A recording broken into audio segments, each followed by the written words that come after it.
تمیز در نیومده. سیخ میزد به این افراد که موزیک ویدیو رو ها. سلام بچه ها، وندادم با یه برنامه دیگه از سلب شو. آقا من چند تا برنامه که گذاشتم روی چنلم و اینکه هر سری سعی میکنم بهترش کنم خلاصه برنامه رو و سعی میکنم موزیک ویدیو رو بروزتر کنم، موزیک ویدیو جدیدتر باشه که بتونیم کمی با هم دیگه بیشتر خوش بگذرونیم. اولین نکته این که سابسکرایب کنید دوستان، همین الان یه دقیقه برو سابسکرایب کن و اینکه حتما برنامه رو دیدی کامنت بذار تا من بتونم برنامه بهتری واسه، یعنی پیشنهاد بده بهم.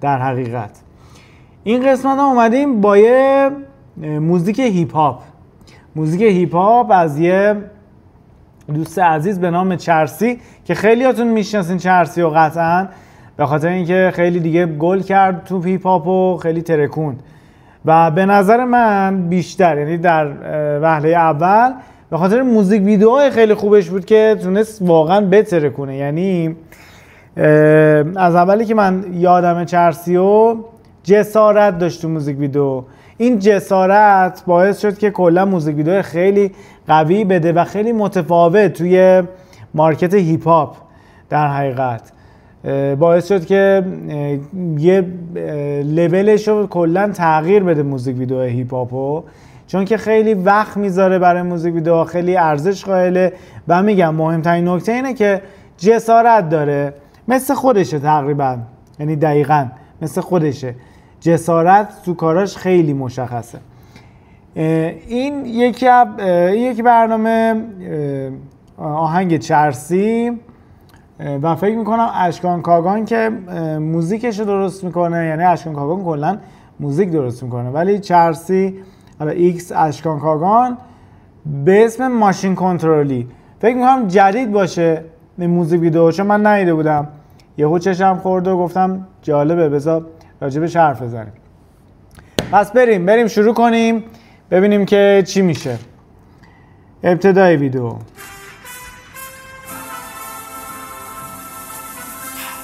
ببین، اصلا همین قاب اولش رو نگاه کن. این که میگم جسارت داره به خاطر چیه؟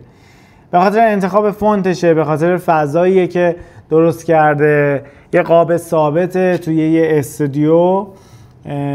خب این مقدار حالا صوتی میبینم که کم کم میگم بهتون.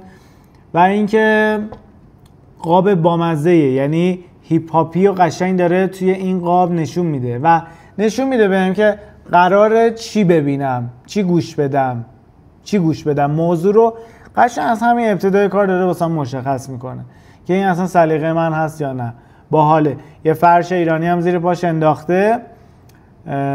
خب حالا جلوتر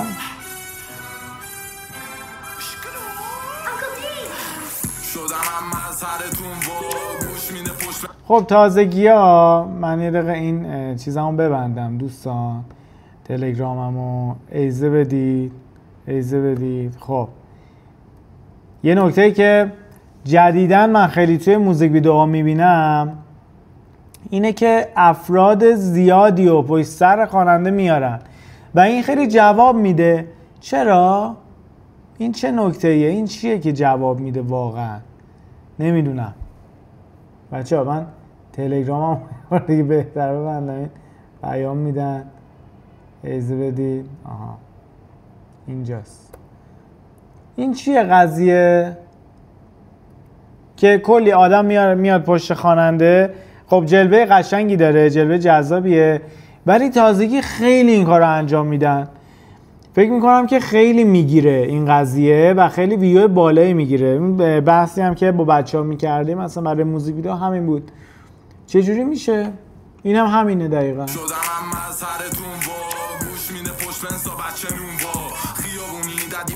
باحاله. افراد مختلف. من یه ضعفی که از همین ابتدا میبینم، ببین نقاط قوتش زیاده. از همه مهمتر این که موزیک ویدیو متفاوتیه.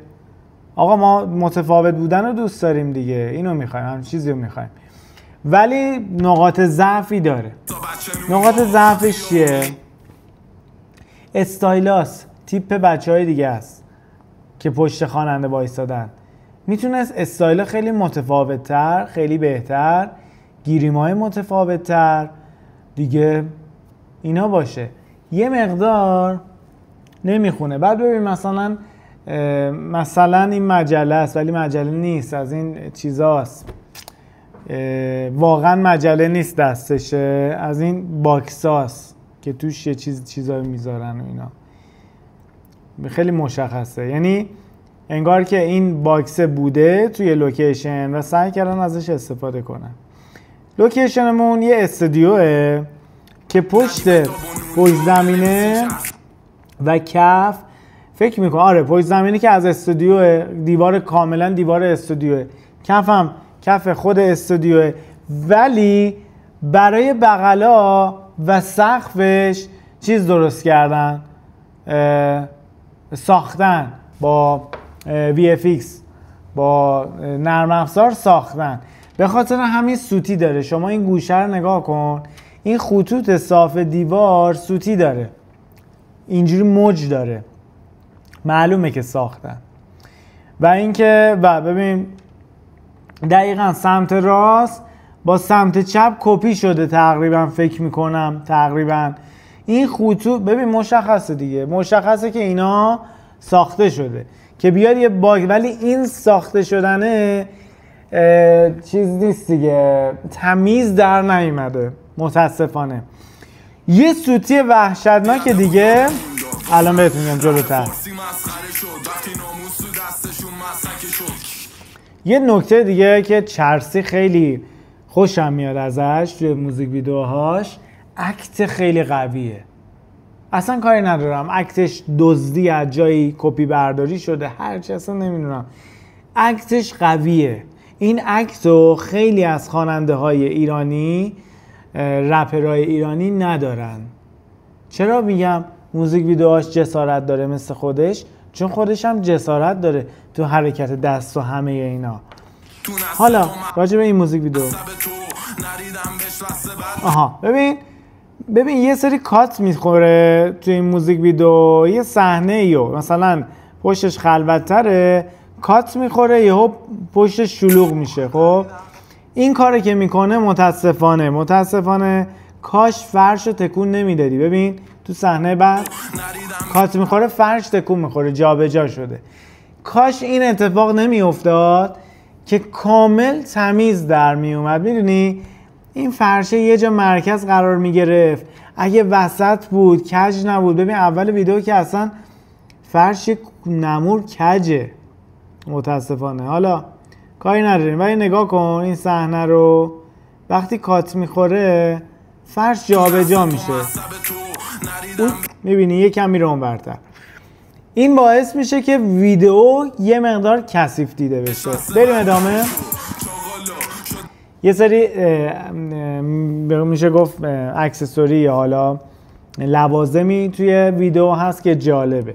یه سری اتفاقات داره پشت چرسی میفته، مثل این دوتا جوان که دست همو گرفتن دارن زورآزمایی میکنن، نمیدونم چیکار میکنن. جالبه ولی کمه، کاش زیاد بود. ببین اولا که گیریما به نظر من ضعیفه، استایلای افراد تو این ویدیو یه مقدار ضعیفه، میتونست خیلی متفاوت تر باشه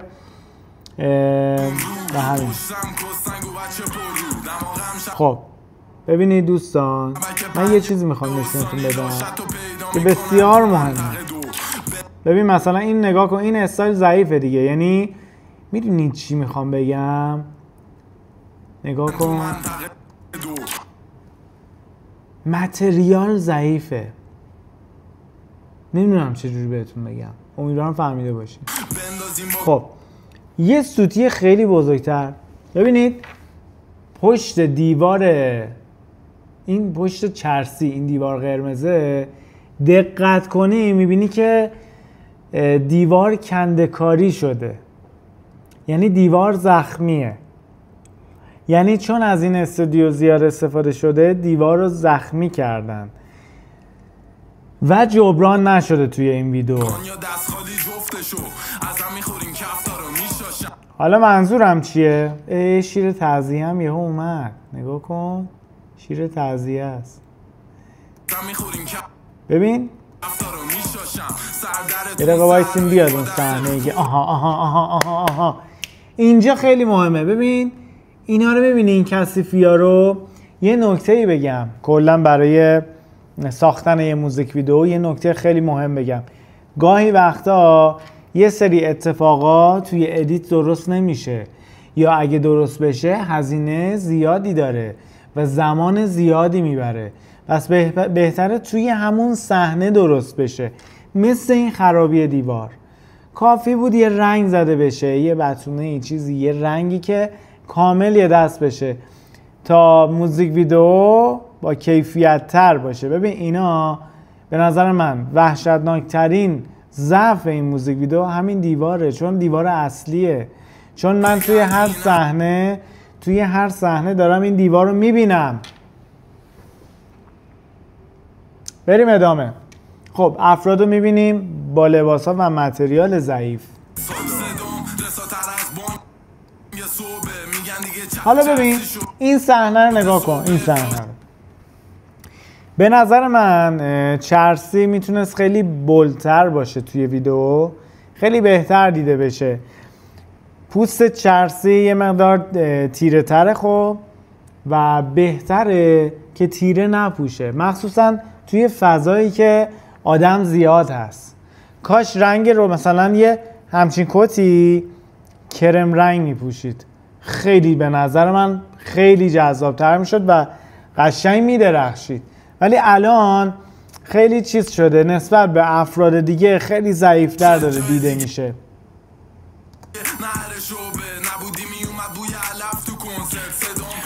خب ببین این ویدیوهایی که این مدلی ساخته میشه و یه سری افراد هیپ هاپی میان پشت خواننده قرار میگیرن و یه سری اکت میرن، یه مقدار باید خلتر باشن. این به نظر من ضعف کارگردانه.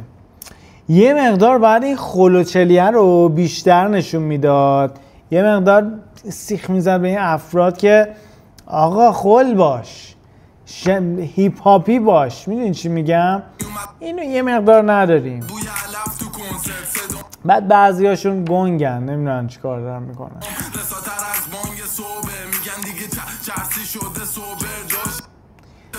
گاهی وقتا نمیدونم کادر کجم زیاد میبینم.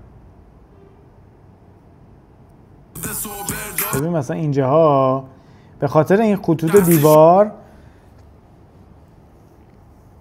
قاب انگار کجه.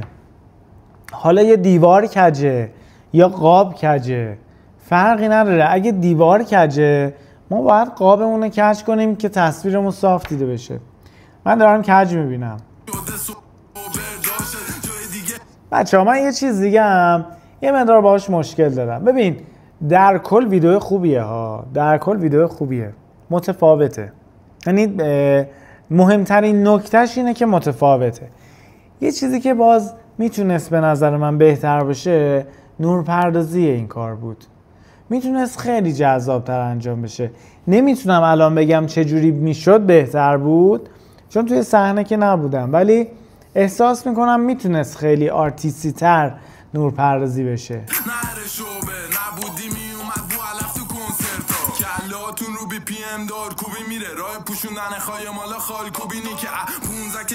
آها جذاب شد. این تیکه تدوین رو دوست دارم که یه سری تصاویر کنار هم قرار میگیره.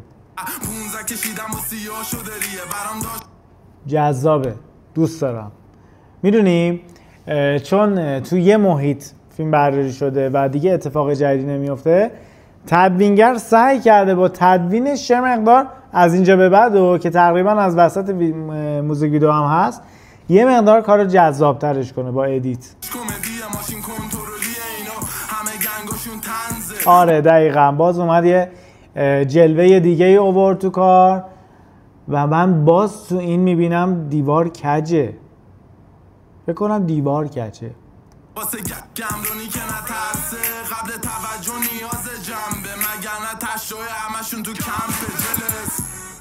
ببین چرسی با اکتش پیش میبره موزیک ویدیو رو ها. خیلی اکتش قویه، یعنی دوربین ثابته، هیچ تکونی نداره و داری لذت میبری. این به خاطر اکت قوی آرتیسته. اصلا به نظر من چرسی، ببین من راستش خودم زیاد طرفدار موزیکاش نیستم، زیاد گوش نمیدم، سلیقه من نیست خیلی از موزیکاش، ولی بعضی از موزیکاشو دوست دارم. ولی آرتیسته، میدونی آرتیست پکیجش باید کامل باشه، هم میرقصه تو ویدیو، هم اکت خوبی داره، هم خوب میخونه، هم موزیکاش قویه، موزیک ویدیوهاش قویه. ببین مثلا اون نگاه کنه عقبیه رو، اون چیکار داره میکنه؟ اون آبی، اون لباس اینتر پوشیده اینجوری میکنه. اون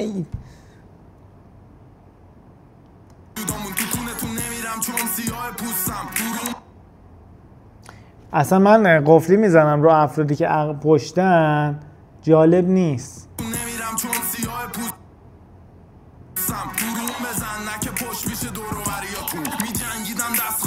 میدونی حس ندارن، حس ندارن. آقا باید حس داشته باشی، حتی اگه میای از اون پشت یه دور رد میشی باید با حس رد شی، چون تمام این افراد، تمام وسایل این صحنه، همه چی حس باید بده به کار.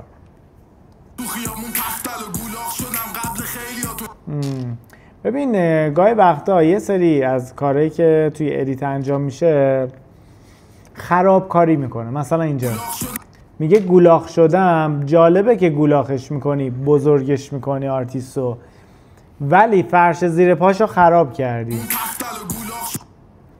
میبینی این تیکه یهو خراب میشه.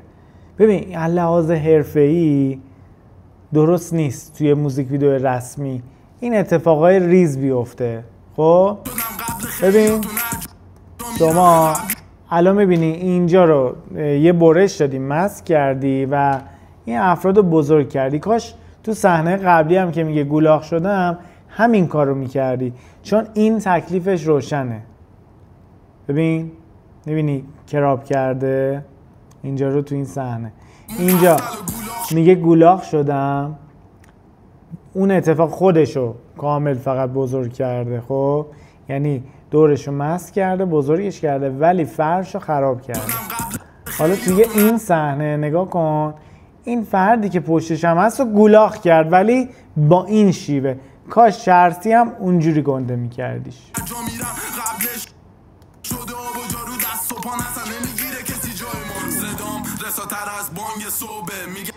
تیپ چرسی نسبت به موزیک ویدیوهای دیگه‌ای که من ازش دیدم به نظر من میتونست خیلی قوی تر باشه.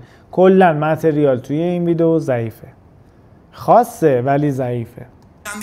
چرسی شده سوبر داشه جای دیگه نره شوبه نبودی میومد بوی علف تو کنسرت صدا. اکت اینا کلا بلا تکلیفه، کلا اصلا نمیدونن دارن چیکار میکنن.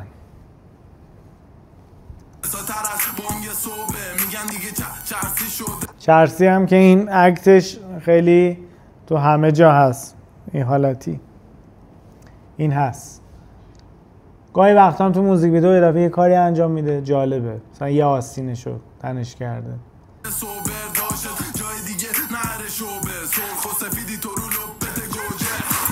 آها ببین یه دفعه تدوینگر اومد این تهش یه سری کات جذاب داد، چرا از اول اینجوری تدوین نشده بود؟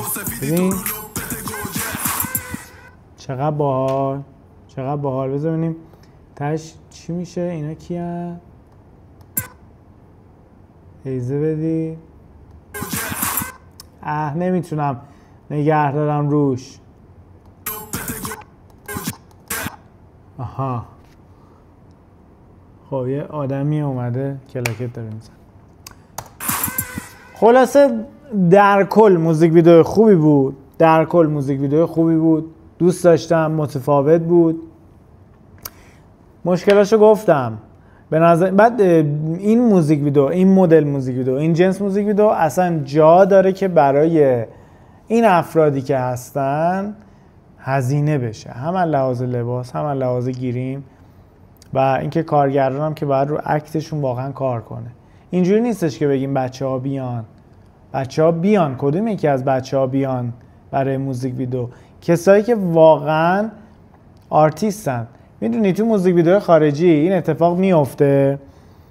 اتفاق میفته و داریم منو هنوز.